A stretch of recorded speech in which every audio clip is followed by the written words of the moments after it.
یہی نہیں، ایک اور پتھر بھی ہے، سن لیجئے معزز سامعین اکرام، ذرا غور کیجئے. حجر اسود ایک پتھر کا نام ہے. کعبہ مقدسہ، کعبہ معظمہ کے بیچوں بیچ ایک پتھر پیوست ہے. اس پتھر کی تعظیم ہر جماعت والا کر رہا ہے. ہم کو لوگ کہتے ہیں کہ بھئی آپ لوگ پتھروں کی تعظیم کرتے ہو، پتھروں کی تعظیم کرتے ہو، پتھروں پہ جا کے سر ٹکا دیتے ہو، وہ ہاتھاں ٹیکتے ہو، وہ چومتے ہو، وہ چاٹتے ہو، عجیب و غریب باتیں کرتے ہیں.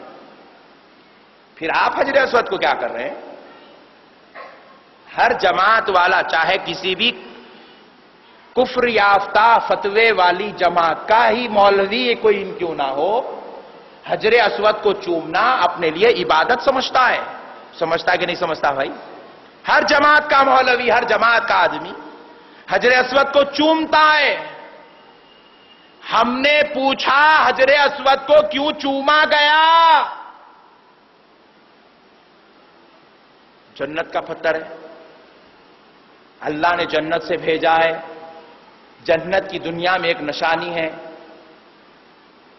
بولے پتھر کی یہ شان ہے کہ جو اس کو چوم لیتا ہے وہ اس کے گناہوں کو چوس لیتا ہے. حجر اسود جب آیا تھا تو پورا حدود حرم نور سے منور تھا. آج وہ مکمل سیاہ ہو گیا. پوچھا گیا کہ سیاہ کیوں ہوا تو رسول اللہ نے فرمایا وہ گناہگاروں کے گناہوں کو چوستا چوستا سیاہ ہو گیا. پیارے بزرگوں اور دوستو، ذرا غور کیجئے، پتھر میں اتنی صلاحیت ہے کہ چومنے والے کی گناہوں کی کشش چھین رہا ہے. پوائنٹ نوٹ کیا جائے، پتھر ہے، پتھر میں یہ صلاحیت ہے کہ وہ گناہگار کے گناہوں کو چوس رہا ہے. جو حجر اسود کو چوم لے اس کے گناہ معاف کر دیے جاتے ہیں. جو حجر اسود کے سامنے کھڑے ہو کر دعا کر لے، اللہ اس کی دعا کو قبول کر لیتا ہے. اللہ اس کو جنت کے دروازے اس کے لیے کھول دیتا ہے. اللہ تعالیٰ اس بندے کے گناہوں کو معاف کر دیتا ہے، مغفرت کا مژدہ سنا دیا جاتا ہے. لیکن ذرا غور کرنے والی بات ہے، ہم نے پوچھا یہ حجر اسود ہے کیا چیز تو جواب ملا یہ جنت کا پتھر ہے. ہم نے پوچھا اور کوئی فضیلت ہے؟ بولے رب کریم نے بھیجا ہے. بولے اور کوئی فضیلت ہے؟ تو کسی نے کہا گناہوں کو چوستا ہے. لیکن آؤ عمر ابن خطاب سے پوچھتے ہیں، اے عمر ابن خطاب، آپ حجر اسود کو چوم رہے ہیں، آپ حجر اسود کو کیوں چومتے؟ حضرت عمر نے جواب دیا، اس لیے چوم رہا ہوں کیونکہ مصطفیٰ کو اسے چومتے ہوئے دیکھا. نبی پاک نے چوما، نسبت مصطفیٰ کی تکمیل کے لیے چوم رہا ہوں، تعلق نبی کے اظہار کے لیے چوم رہا ہوں. معزز سامعین ذرا غور کیجئے گا، حجر اسود کو چومنے سے جب گناہ معاف ہوتے ہیں اور پتھر کو چومنا جائز ہے. نسبت کیا ہے؟ جنت سے آیا ہے اس لیے چوما جا رہا ہے. پھر ولی کی مزار کو چومنا شرک کیسے ہو گیا؟ مزار پہ بھی تو پتھر ہی لگا ہوا ہے. اگر وہ جنت کا پتھر ہے چومنا جائز تو پھر ولی کی مزار کو چومنا بھی جائز، کیونکہ ولی جنت کے پتھر سے بھی زیادہ عظمت والی شے کا نام ہے. ولی اللہ وہ ہوتا ہے، حجر اسود کو نسبت جنت سے ہے، ولی کو نسبت جنت کے پروردگار سے ہے. تو فضیلت والا تو یہ ہوا جب اس کو چومنا جائز تو پھر ولی کا دست مبارک کا چومنا بھی جائز، ولی کے قدم کی بوسی بھی جائز، ولی کی دست بوسی بھی جائز، ولی کے منہ بوسی بھی جائز. کیونکہ پیارے دوستو ولی اللہ کی طرف نسبت پاتا ہے. جو جنت کے نسبت پالے وہ اتنا ممتاز ہے کہ گناہگاروں کے گناہوں کو چوس لے، تو پھر جو خدا سے نسبت پا جائے اس کی عظمتوں کا عالم کیا ہوگا، اس کی شان کا عالم کیا ہوگا، اس کی رفعتوں کا عالم کیا ہوگا.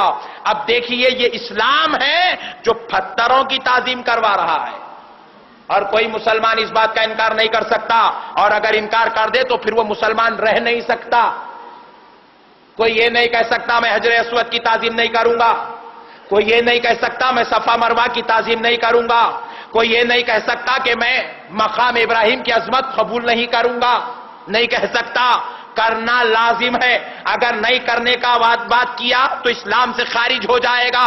تو رب کریم بتا رہا ہے اگر ہمارا مذہب ہے, ہمیں تم خدا مانتے ہو, ہمارے بندے ہو, تو ان پتھروں کی تعظیم کرو, کیونکہ یہ پتھروں کو نسبت ہمارے محبوبوں سے ہو گئی ہے. تو پھر ان کی نسبتوں کا عالم کیا ہوگا؟ ان کی تعظیم تو حد سے زیادہ ہونا چاہیے جن کی نسبت خالق کائنات سے ہو رہی ہے.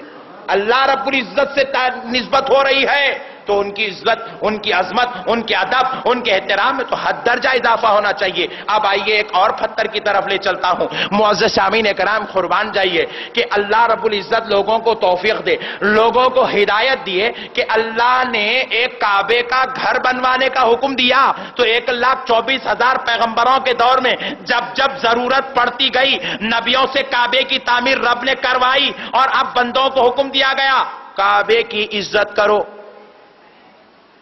پوچھا مولا کعبے کی عزت کیا ہے؟ بولے اس کی طرف رخ کر کے عبادت کرو. اس سے بڑی عزت اور کیا چاہیے بھائی؟ یہ کعبے کی عزت ہے. کیا آج دنیا کا ہر مسلمان خدا کو سجدہ کرتا ہے لیکن رخ کعبے کو کر رہا ہے؟ یہ کعبے کی عزت ہے. وہ کعبے میں کعبہ جو بنا ہے جس کی عزت ہو رہی ہے کون سی شے کا ہے؟ بولے پتھر کا ہے. ذرا غور کیجئے, پتھر کی عزت ہو رہی ہے. تھوڑی دیر کے لیے آپ سوچئے, آپ رخ پتھر کی طرف کر کے بیٹھے, پتھر کا ادب کر رہے ہیں. مسجد میں 2000 آدمی آ جائے تو ایک بھی ادھر پیٹ کر کے نہیں بیٹھتا, سب چہرہ کر کے بیٹھتے ہیں. کیوں؟ کعبے کی عزت ہو رہی ہے. کعبہ کیا ہے؟ پتھر کے گھر کا نام ہے. ہم نے پوچھا کیا کعبہ خدا ہے؟ کیا کعبہ کسی نبی کا نام ہے؟ کیا کعبہ کسی ایسی عظمت والی شے ہے جو رب کریم نے سب سے زیادہ رتبہ دے دیا؟ یہ سوال کا جواب دینے کے لیے میرے مصطفیٰ نے بلال کو کعبے پہ چڑھا دیا, چڑھا کے بتایا یہ کعبہ نہ خدا ہے نہ نبی ہے, یہ پتھر کا گھر ہے. پتھر کے گھر کی اتنی عزت کیوں؟ جواب آیا کیونکہ یہ گھر کسی عام انسان کے ہاتھ کا بنایا ہوا نہیں, یہ نبیوں کے ہاتھوں سے بنا ہوا گھر ہے. نبیوں نے اسے تعمیر کیا, نسبت خدا کی طرف کر دی. گھر خدا کا ہے, تعمیر انبیاء کی ہے, اس لیے ادب کیا جا رہا ہے. اس کی طرف رخ کر کے خدا کو سجدے کیے جا رہے ہیں, سر ادھر کیا جا رہا ہے, سبحان ربی العظیم خدا کو پکارا جا رہا ہے, چہرہ اس کی طرف کیا جا رہا ہے, تلاوت قرآن خدا کے لیے کی جا رہی ہے, تعظیم ہو رہی ہے کعبے کی. نسبت خدا سے ہے, پتھر کی عزت کروائی جا رہی ہے, عبادت خدا کی ہے, پتھر کا احترام کروایا جا رہا ہے. تو پھر ذرا مجھے کہنے دیجئے, جب پتھروں کی طرف رخ کرنا تعظیماً جائز ہے, عبادت کے درجے میں ہے, تو پھر ولیوں کی طرف اگر کوئی رخ کر کے فاتحہ پڑھ دے تو بدعت کی کیا بات ہے؟ ولیوں کی طرف رخ کر کے فاتحہ پڑھ دے تو بدعت کی کیا بات ہے؟ ولیوں کی طرف رخ کر کے کعبے کی طرف پیٹ کر دے تو بری کیا بات ہے؟ اللہ کے ولی کی تعظیم ہے, اللہ کے ولی کا احترام ہے. اللہ کے ولیوں کے درباروں کے سامنے سے جھکتے جاتے جاتے ذرا گردن جھکا کر سلام عرض کر لے تو بے ادبی کی کیا بات ہے؟ بدعت و شرک کی کیا بات ہے؟ یہ تو عقیدہ اہل سنت ہے. یہ رب کریم نے بتایا ہے جب پتھر کی نسبت اگر خدا کی طرف ہو جائے تو پتھر ادب کے لائق ہو جائے, تو پھر ولی کی نسبت اللہ کی طرف ہو جائے تو ولی بے ادبی کے کیسے ہو سکتا ہے؟ ولی کی بے ادبی کیسے ہو سکتی ہے جب قرآن کی عزت ہوتی ہے؟ پوچھا گیا کیوں؟ بولے اللہ کا کلام ہے. تو مجھے کہنے دو, اسے کلام اللہ کہتے ہیں اس لیے عزت کرتے ہیں, تو پھر اس کی بھی عزت ہونا چاہیے کیونکہ اسے ولی اللہ کہا جاتا ہے. وہ کلام اللہ ہے تو یہ ولی اللہ ہے. جب کلام اللہ کی عزت, ادب اور احترام جائز, تو پھر ولی اللہ کا بھی عزت, ادب اور احترام جائز ہونا چاہیے. خالی سمجھ کا پھیر ہے. لوگ اپنے گندے عقائد کو لے آ کر بھولے لوگوں کے سامنے بیان کر کے ان کے گمراہ کرتے ہیں. لیکن ایک اور پتھر ہے یہ آزمائش کے لیے رکھا گیا. یہ 4 جو پتھر میں نے سنا ہے یہ مکے میں ہے، ایک پتھر مدینے میں ہے. مکے کا پتھر عظمت بتا دی گئی اور مدینے کے پتھر کی عظمت کو چھپا دی گئی. پوچھا مولا اس کا ذکر، وہ 4 پتھروں کا ذکر قرآن میں ہے، کعبے کا ذکر قرآن میں ہے، مقام ابراہیم کا ذکر قرآن میں ہے، صفا اور مروہ کا ذکر قرآن میں ہے، حجر اسود کا ذکر قرآن میں ہے، لیکن مولا یہ جبل احد کا ذکر قرآن میں کیوں نہیں ہے؟ رب کریم کی بارگاہ سے جواب آیا، اس لیے یہاں بندے کو آزمانا چاہتے ہیں. مقام ابراہیم کو نسبت ابراہیم علیہ السلام سے تھی، صفا اور مروہ کو نسبت ہاجرہ سے تھی، حجر اسود کو نسبت جنت سے تھی، کعبے کو نسبت انبیاء کے دست مبارکہ سے تھی. جبل احد کی عظمت کے صدقے جائیں نسبت خدوم مصطفیٰ سے تھی. نبی پاک رحمت للعالمین صلی اللہ تعالی علیہ وسلم جبل احد سے واپس تشریف لا رہے تھے. جنگ احد کے بعد جب حضور تشریف لا رہے تو جبل احد بھی رسول اللہ کے ساتھ چلنے لگا. کیا کرنے لگا بولیے؟ رسول اللہ کے ساتھ چلنے لگا. رسول اعظم صلی اللہ تعالی علیہ وسلم نے جبل احد کی تسلی کے لیے، اس کے اطمینان کے لیے اپنے عزیز ترین چچا حضرت امیر حمزہ کو جبل احد کے دامن میں تدفین فرمایا تاکہ جبل احد کو تسکین ملے. جب جبل احد پھر چلنے لگا مصطفیٰ نے فرمایا احد یہیں پر کھڑا ہو جا، میں تیرے لیے چچا کو چھوڑ جا رہا ہوں.